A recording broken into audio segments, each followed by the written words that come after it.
ஏய் போங்கடா, இந்த கேடு கெட்ட ஆட்டோ சங்கர உதைச்சு இழுத்துட்டு வாங்கடா. ஏய், என்ன உதைக்கிற காலு இன்னும் உருவாகவே இல்லடி. ஏய், எனக்கு முன்னாடி இப்படி ஆட்டிட்டு இருக்க உன் காலை எப்படி வெட்டணும்னு எனக்கு தெரியும். வேணா பாக்குறியா? இழுத்துட்டு வாங்கடா அவனை. 10 நாள் முடிஞ்சிருச்சு. சனி மாறி வந்திருக்க. என்னை இழுக்கவே முடியாது. இழுப்பேண்டா, உன்னைய முன்னாடி கை கட்டி நிக்கிற அளவுக்கு வெப்பேண்டா. அன்னைக்கு என்னமோ இது பிசாத்து காசு நீ என் முன்னாடி தூக்கி எறிஞ்சு பெருமையா பேசுனல, இப்ப பேசுடா பாக்கலாம். உன் தகுதி என்னங்கறத நானும் தெரிஞ்சுக்கிறேன். ஏய், பணம் இருக்குன்னு நான் உன் முகத்துல வீசி எரிஞ்சனா இங்க இருக்கிற ஜனங்கள்லாம் உன்னை தப்பா நினைப்பாங்க. துட்டு கொடுத்தா இவ வந்துருவான்னு எல்லாரும் சொல்லு விட்டுக்கிட்டு உன் வீட்டு வாசல்ல கியூல நிப்பாங்க. முதல்ல எனக்கு கொடுக்க வேண்டிய கடனை தூக்கி எறிஞ்சிட்டு அதுக்கப்புறமா என்ன கிண்டல் பண்ணிடா பொறுக்கி. கடனா? எந்த கடன்? என்ன சொல்ற? யாரு கொடுத்தா யாரு வாங்கினா? அது சரி, நீ யாரு? ரொம்ப நல்லாவே நடிக்கிற. பெரிய ஹீரோ மாதிரி எல்லாருக்கும் ஷூரிட்டி போட்டுட்டு லட்சக்கணக்கில் பணத்தை வாங்கிட்டு போனல, அந்த பணம்டா கண்ணா. ஐயோ கடவுளே, அட்ரஸ் இல்லாதவங்களுக்குலாம் கடன் கொடுத்திருக்காளே. ஐயோ பாவம். டேய் சொல்லுங்கடா அவகிட்ட. ஏய், இந்த ஏரியா முழுக்க நெருப்ப நீ வச்சுட்டு எவ்வளவு கீழ்த்தரமானவங்கிறத நீ காமிச்ச. உன்கிட்டயே பணத்தை வசூல் பண்ணி எல்லாருக்கும் புது வீடு கட்டி கொடுத்து நான் எவ்வளவு கெட்டிக்காரங்கிறத உனக்கு காட்டின. நீ குட்டிக்காரணம் போட்டாலும் ஒண்ணும் கிடைக்காது. நடைய கட்டு, நடைய கட்டு. நான் ஒன்னும் திரும்பி போறதுக்காக வரல. உனக்கு கடன் கொடுத்திருக்கேன். என் பணத்தை திருப்பி கொடுக்கலன்னா அடிமையா இருக்கிறேன்னு பேப்பர்ல கையெழுத்து போட்டிருக்கேன்.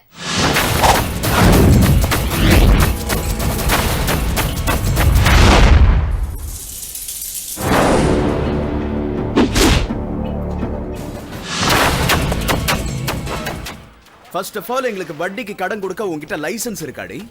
மணி லெண்டர் 1961 ஆக்ட் பிரகாரம் என்ன சொல்லிருக்கு தெரியுமாடி?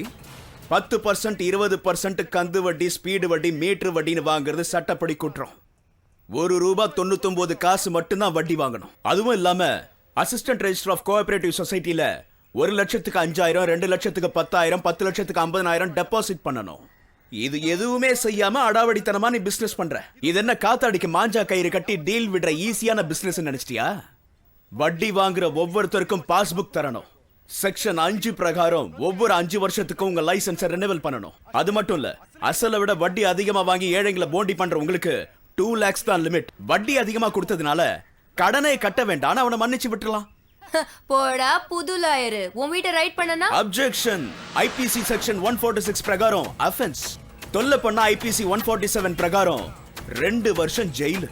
அடியாளுங்களை வச்சு மிரட்டினா ஐபிசி செக்ஷன் 148 பிரகாரம் 3 வருஷம் ஜெயில் வித் ஃபைன். ஏதோ புக்க படிச்சு மனப்பாடம் பண்ணிட்டு வந்து லாயர் மாதிரி இப்படி பேசினா நான் பயந்துடுவேன்னு நினைச்சியா? 5 வருஷம் ஈவினிங் காலேஜ்ல கஷ்டப்பட்டு படிச்சு இந்த auto Shankar lawyer Shankar LLB ஆயிட்டான். உன் உடம்புல இருக்க பிசாச விரட்ட என்கிட்ட வேப்பல்ல கொத்தே இருக்கு. உன்னால என்ன முடியுமோ அதை பண்ணிக்க போடி. மரியாதையா நடந்துகிட்டா ஒழுங்கா வீடு போய் சேருவேன். இல்லன்னா எங்க வீட்டை எரிச்ச மாதிரியே இவங்க எல்லாரும் முன்னாடியே உன்னை எரிச்சு சாம்பலாக்கிடுவேன். போடிங்க இருந்து. Objection your honour, objection. மாமா சொன்னா கேளு மாயமா, இங்க இருந்து போயிடலாம். சொன்னா கேளு, விஷயம் இருக்கு. வா.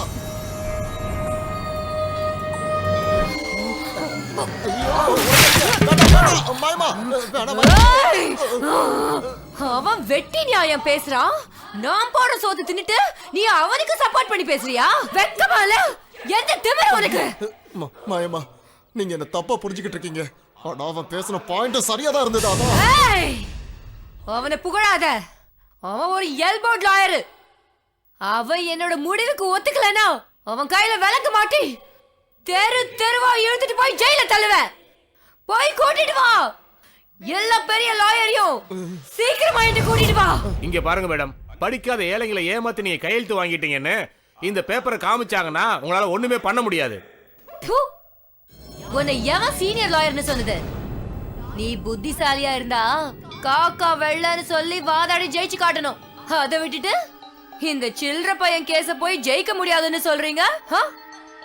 அதுவும் அவனோட குடுமி நம்ம கையில இருக்கும்போது. இப்போ ஃபைனான்ஸ் ரூல்லாம் ரொம்ப ஸ்ட்ராங்காக இருக்கிறதுனால சாரி மேடம், சங்கர் மேலே நம்ம எதுவும் கேஸ் போட முடியாது. ஏய் கெட் அவுட், கெட் அவுட். மாமி என்ன ஊர்ல இருந்து மாமா வர சொல்லு. எதுக்கு?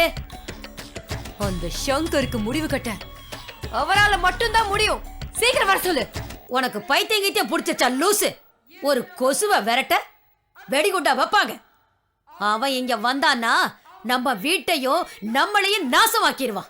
பண்ணட்டும், எல்லாரையும் நாசம் பண்ணட்டும்.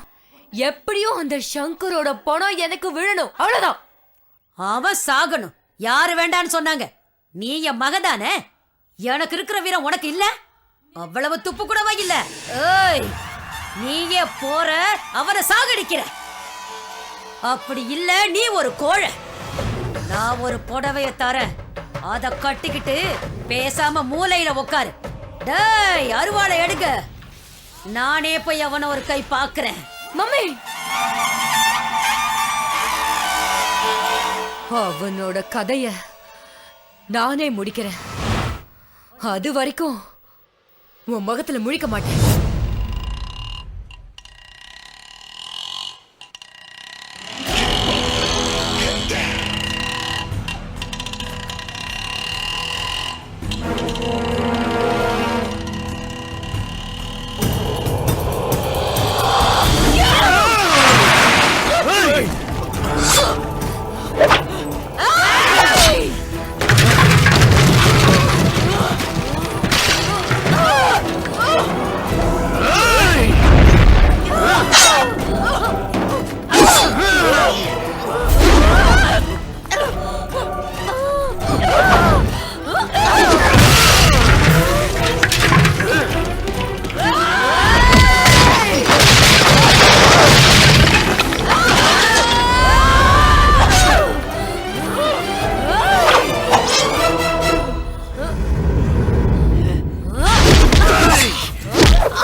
சுப்ராஜ், ராஜேஷ், கோபால், வெங்கடேஷ், மூர்த்தி, எல்லாரும் இங்க வாங்கடா.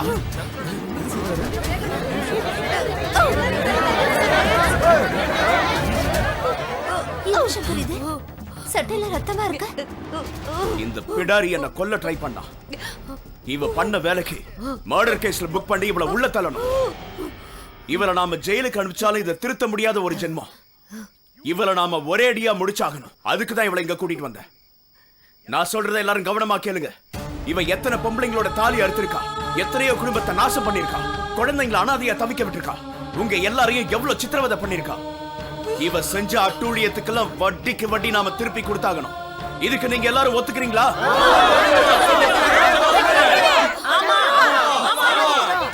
எழுந்துருடி. கண்ணமாக்கா, உங்க மாட்டு கொட்டாயை தான் இவளுக்கு இனி கெஸ்ட் ஹவுஸ். வேலை முடிஞ்சதை இவளை கட்டி போட்டுருங்க. அடக்க ஆள் இல்லாம தெனாவட்டா சென்ட் போட்டு சுத்திக்கிட்டு இருந்த இவளுக்கு இனி மாட்டு சாணம் தான் சென்ட். அப்பதான் இவளுக்கு சாணினா என்னன்னு தெரியும். எல்லாருமே இவ மேல ஒரு கண்ணு வச்சுக்கிட்டு இருங்க. இவ இங்க இருக்கிற விஷயம் யாருக்கும் தெரியக்கூடாது, யாருக்கும் தெரியக்கூடாது. புரிஞ்சுதா? நீ எங்களுக்கு இனிமே நிரந்தர வேலைக்காரி. தப்பிக்க முயற்சி பண்ண நீ எனக்கு என்ன பண்ண வந்தியோ அதை நிஜமா நான் உனக்கு பண்ணிடுவேன். அத ஞாபகம் வச்சுக்க. என்னங்க, இவளை பாத்துக்கோங்க.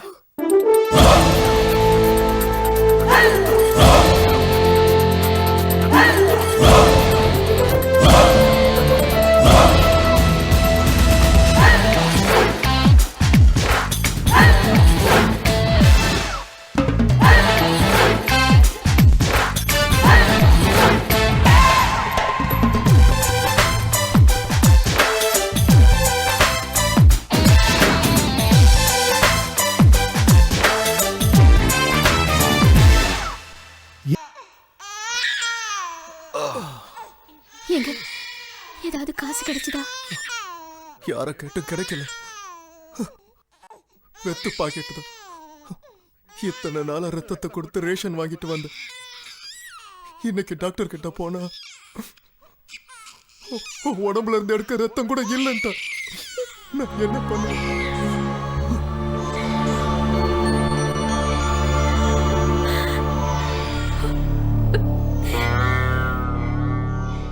பசியில நம்ம குழந்தை அழுதுகிட்டு இருக்காங்க. என்கிட்டயும் பால் இல்ல, வீட்லயும் ஒண்ணு இல்ல. அக்கம் பக்கத்துல எத்தனை நாளைக்கு உதவி கேக்குறதுங்க?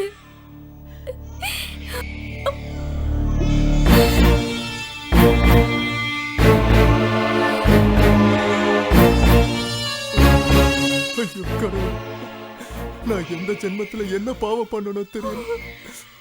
பல வருஷம் கழிச்சு எனக்கு குழந்தைய கொடுத்துருக்கா. ஆனா அதுக்கு பால் கூட கொடுக்க முடியாத நிலைமையில வச்சுட்டான். இதுக்கு பதிலா அவன் என் உயிரையே எடுத்திருக்கலாமே.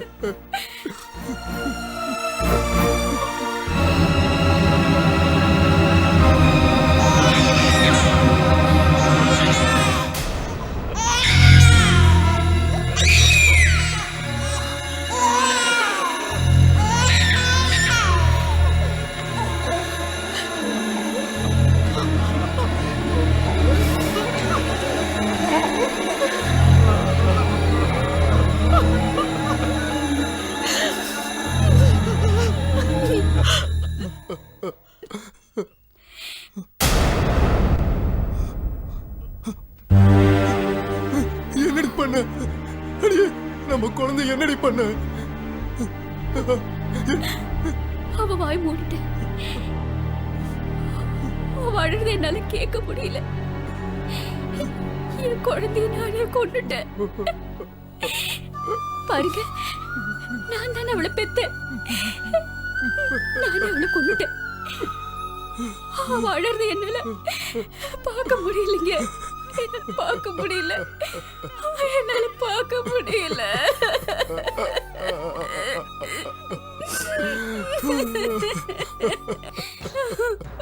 டேய் டேய், ஏ ராமையா, ஒரு வருஷமா வட்டியும் வரல, அசலும் வரல. எங்கடா பணம்? குர்ரா. என்கிட்ட ஏதுமா பணம்? ஃபேக்டரியை மூடி 1 வருஷம் ஆகுது. ரொம்ப கஷ்டத்துல இருக்கம்மா. டேய் புறம்போக்கு, என் பணம் வர்ற வரைக்கும் உன் பொண்டாட்டிய அடமானமா என் கூட அனுப்பு. உங்ககிட்ட வாங்கின 10,000த்துக்காக இப்படி எல்லாம் பேசக்கூடாது. அப்படித்தான்டா பேசுவேன். என்னடா செய்வ? என்ன செய்வ? கடன் வாங்கும்போது நடிப்பீங்க, வசூலிக்க வரும்போது சீருவீங்களா? விடு அவரை. ஒரு பொம்பளை செய்யற காரியமா இது? குறுக்க வந்த சீவிடு வண்டி. ஏய், எங்கடா என் பணம்? எங்க? குடுறா. ஏய், குடு என் பணத்தை. நீ மனுஷியா இல்ல ராட்சசியா? போ இங்க இருந்து. போ. ஏய், விடு. விடு என்ன?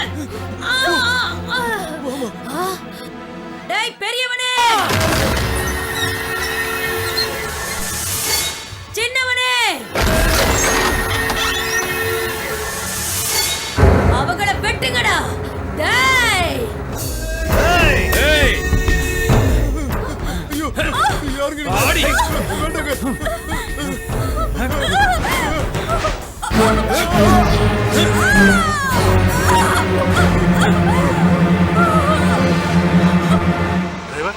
கார் நிறுத்து.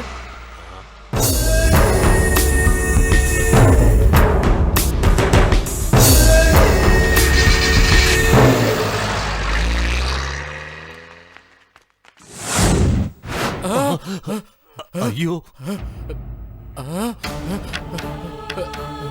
சிங்காரம், நீ இந்த ஏழைங்கள என் பொண்டாட்டி கேவலம் 10,000 ரூபாய் பணத்துக்காக அநியாயமா கொலை பண்ணிட்டாளையா? எஜமா, குழந்தை வர சத்தம் கேக்குது. குழந்தையா? ஆமா. ஓயா, அந்த குழந்தை தூக்கு அதையாவது காப்பாத்தலாம்.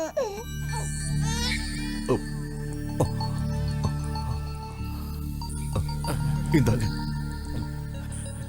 இந்த குழந்தைய நான் அனாதையாக விட மாட்டேன். நல்லபடியா இதை நான் வளர்ப்பேன்.